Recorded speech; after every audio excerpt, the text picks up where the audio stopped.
C'est la fin de ce flash. Merci de nous suivre. Très belle matinée.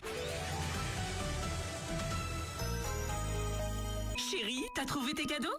Presque. Viens, on file au Knopf Shopping. Il y a tout pour remplir la hotte. Jouets, déco, parfums et la parade de Noël avec le Père Noël les 20 et 21 décembre. Sauvé. Knopf Shopping, Ashmead et Pomerlock, le plein d'idées cadeaux. Parade et Père Noël les 20-21 décembre. Fermé les 25, 26 décembre et 1er janvier. Joyeuses fêtes. Impact FM, l'info-région avec Olivier Tomezzoli.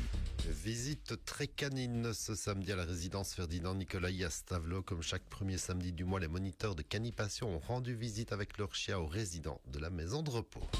La gare de Trois-Ponts fait peau neuve avec un tout nouveau parking et des quais qui sont en phase de rénovation. Et nous sommes mardi, jour du coup d'œil sur le foot féminin chez nous. Mardi 9 décembre, le développement des titres de l'info de l'arrondissement en présentation Olivier Tomezzoli. Bonjour à tous, on commence avec ce nouveau cambriolage dans la région de Savitz ce dernier week-end. Ce sont 2 appartements d'un même immeuble situé Maas-Rheinstrasse qui ont été visités dans la nuit de samedi à dimanche. Là où les suspects ont pénétré dans le premier appartement en forçant le châssis d'une fenêtre et selon la police de la zone Eiffel, rien ne semble avoir été volé. Là où les suspects sont ensuite introduits par effraction dans un second appartement dans le même immeuble. La police qui recherche tout témoignage pour tenter d'identifier ces voleurs. Sur la route retour du Lidar dans la région sur le national 68, la route reliant Grand-Halleux à Trois-Ponts à l'entrée de l'agglomération. Bref, levez le pied encore un petit peu plus sur cette route particulièrement accidentogène.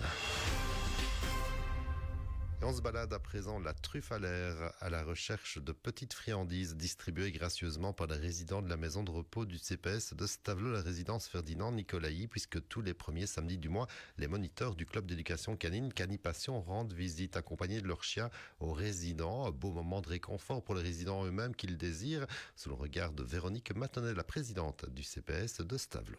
Comme chaque premier samedi du mois, Canipation, avec certains propriétaires de chiens, viennent rendre visite aux personnes âgées ici à la maison de repos. C'est un moment qui est fort attendu parce que oui, ça donne pas mal de joie, ça brise un peu les journées qui sont un peu parfois monotones. Ils peuvent parler avec le chien, ils peuvent le caresser. Ils attendent impatiemment le premier samedi. Oui, je pense, parce que ça fait maintenant ici 1 an que c'est mis en action.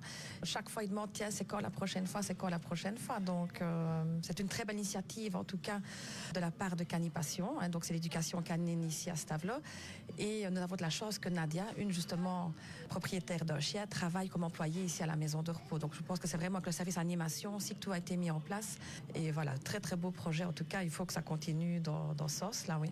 Et 1 petite heure par mois, ce sont donc les petits poilus qui viennent apporter des sourires et des câlins aux résidents. Une médiation canine qui a séduit la ville de Stavelot, qui a accordé un budget participatif d'un peu plus de 1 200 € à Canipation pour poursuivre cette activité intergénérationnelle. De quoi conforter Christian Cray, le président du club canin, dans cette belle initiative. On voit que ça apporte pas mal de bien-être aux résidents. Il y a 3 choses qu'il faut tenir compte. C'est surtout le bien-être du chien, le bien-être du résident et le bien-être du maître. Parce que c'est pas toujours évident pour tout le monde. Les résidents sont émotionnellement, des fois ça peut être difficile. Ouais, parce qu'ils ont eu des chiens, ils ont perdu des chiens aussi. C'est compliqué parfois d'en voir, mais il n'y a rien à faire quand on voit un chien, on craque aussi. On a envie justement aussi de pouvoir le cajoler. Oui, tout à fait. On a bien vu tout à l'heure, les gens sont demandeurs. Maintenant, ils sont un peu maladroits dans leurs gestes et tout ça, mais les chiens sont à l'éducation pour ça, pour être appris. Et on a, grâce à la commune, au budget participatif, un petit subside qui va nous permettre de continuer à acheter du matériel de proprioception pour habituer les chiens à mettre les pattes facilement sur une personne sans lui faire mal brusquement, calmement et tout ça.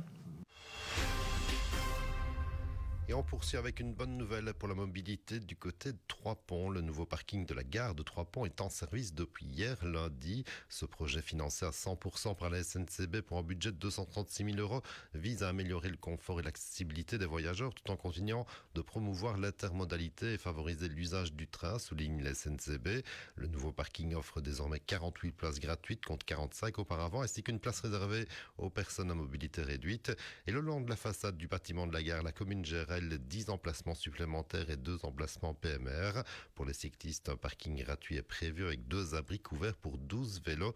Les nouveaux râteliers et la couverture sont installés dans le courant de l'année 2026, précise encore la SNCB, alors que les quais même de cette gare de Trois-Ponts font également l'objet d'améliorations en termes d'accessibilité et de confort.